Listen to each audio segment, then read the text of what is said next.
One of my favorite scenes in the show Arcane is Season 2, Episode 7, the dance between Powder and Ekko. In a show with crazy landscapes, set design, and effects, this one stands out with its emotion and ability to slow everything down in a moment of happiness and sadness at the same time. And in a burst of inspiration, I wanted to recreate this scene with real actors and a real crew.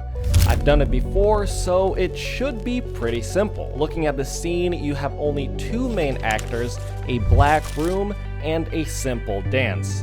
How hard can this really be to remake? This scene has 33 shots, costumes that don't exist, perpetual confetti throughout the entire duration, a choreographed dance, an infinite black space room that requires a giant warehouse, and this. And I don't know a thing about visual effects. After creating the storyboard and analyzing the scene, we have two things to film: the dance and the green screen. For the dance scene, we're gonna need a giant warehouse, haze, very specific lighting, confetti, some party decorations, and extras for these shots. To achieve an infinite room effect, my plan is to use a big soundstage, which I was generously able to secure with Harbor Island Studios for 1 day. For the green screen scene, we're gonna need a big green screen, and to make it more believable, we're gonna need to make this part of the scene with real props. And we only have 1 day to film. We'll start by making costumes from scratch. This involved getting the materials, making patterns, cutting, sewing, doing it all over again, 3D printing, painting, trying it on until it works, and that took a long time, but the costumes turned out phenomenal. And all of this had to be done by hand using reference images from the show because things for these costumes simply didn't exist. Additionally, this is Ekko's hairstyle. So as the costumes were being made, I contacted Oracle Sen Cosplay, a talented wig stylist in my area, and he generously made one of the greatest wigs I have ever seen. With our actors picked, costumes finished, props purchased, and crew gathered, we were ready to take on the challenge. Or so I thought.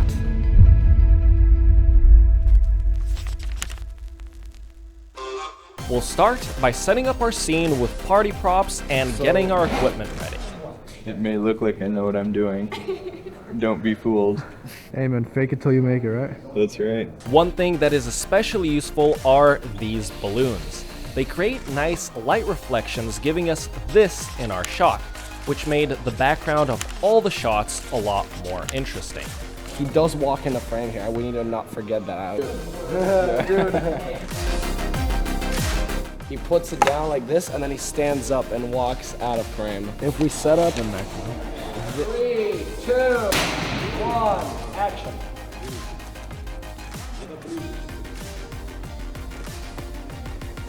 That's pretty good. Yeah. 3, 2, 1, action.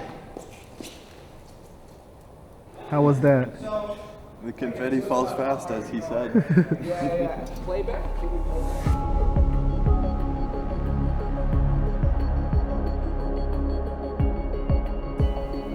You see? Okay. The gear we are running is the Lumix S5 Mark IIX, which is recording on the Blackmagic monitor for B-RAW capabilities. We have a full set of dual-lens APO mini prime lenses, which are being focused by the Tilta Nucleus Nano 2. The wireless feed is being sent to me and the first AC using the Hollyland Pyro S system. We are using a collection of GVM, Zhiyun, and Aperture lights with an 8x8 as well as a few disco lights I found on Amazon that bounce around and create these effects. That's good. Just fog the hell out of it a little bit more? Yeah, I think so. The unique challenge of this project are the shots. There are 33 in total, all of which are 1 second to a few seconds long. Additionally, almost all of them have some sort of camera movement, which requires a Dana dolly or a stabilizer. And on top of that, the camera and the actors need to nail the timing with the original almost to a T because the shots are so short, not giving me a lot of room to play around with them in post. 33 shots in 12 hours means doing a shot every 20 minutes. We're very behind schedule. Yeah, we are, but we're not doing like the worst ever. Like, it's been worse. But this is taking a lot longer than expected. Well, than wished. It was expected, but we wished that we didn't go this long. Oh. You put a water bottle on it? Yeah, gotta wear it down.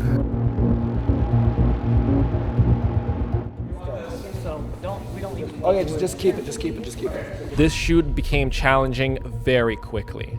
Frequent camera and lighting moves made it difficult to move quickly, and the constant confetti gathering and just one more take to nail the timing took us overtime.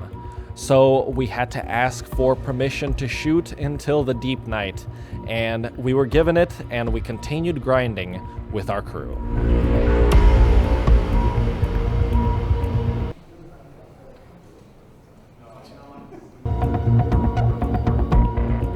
Besides the timing, another challenge that appeared was the confetti.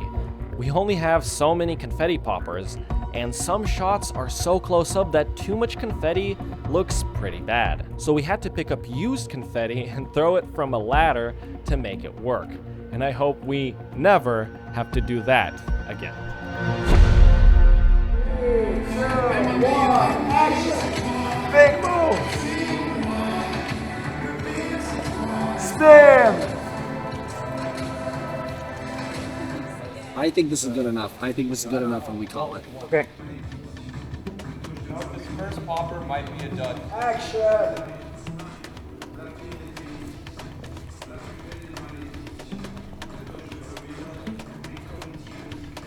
You guys step, half step close to each other? Any glaring issues? I'm just looking at the focus. Any stands in the back? Looks okay. Any people standing? I don't think so. Yeah. No, that's a good thing. Yeah. 3, 2, action!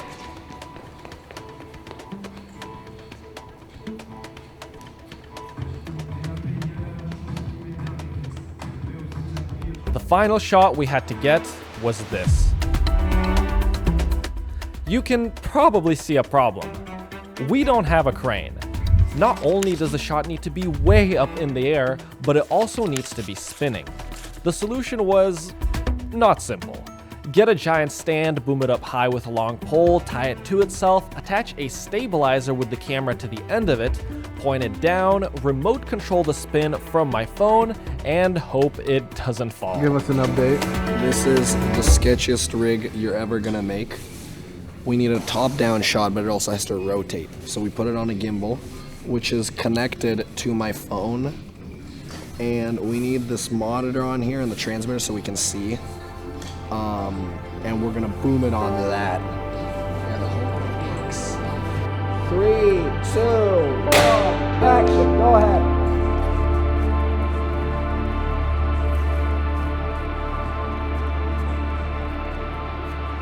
Guys, that's the one. That's the one.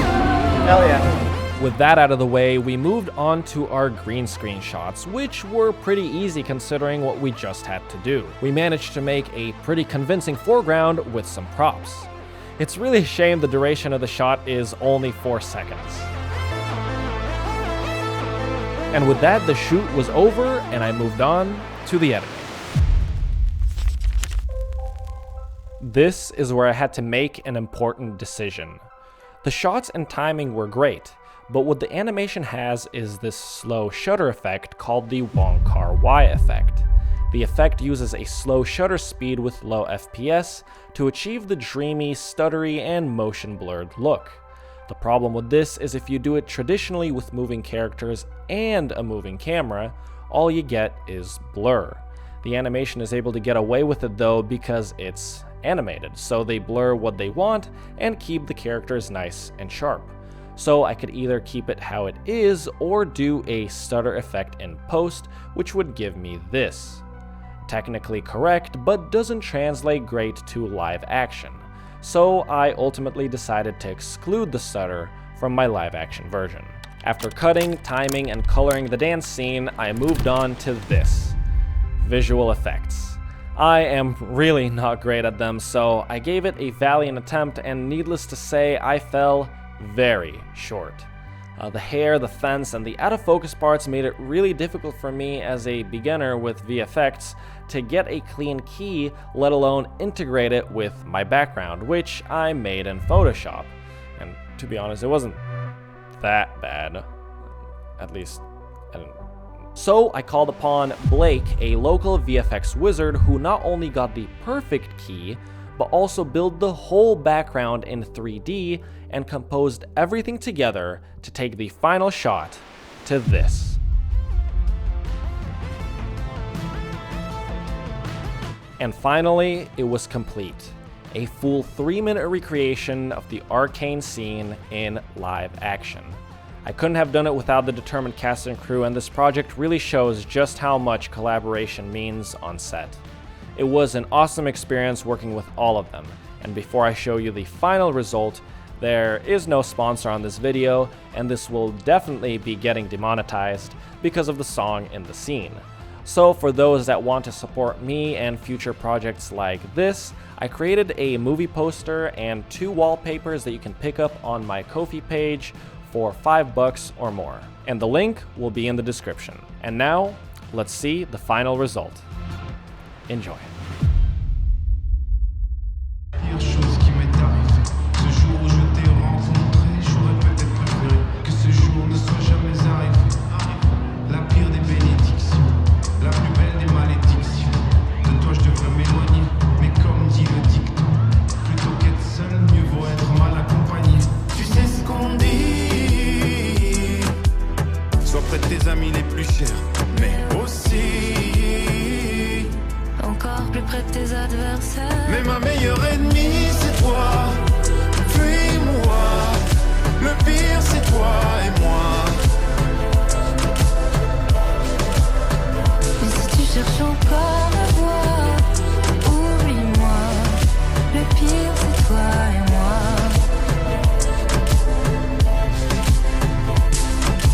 Pourquoi ton prénom me blesse? Some night.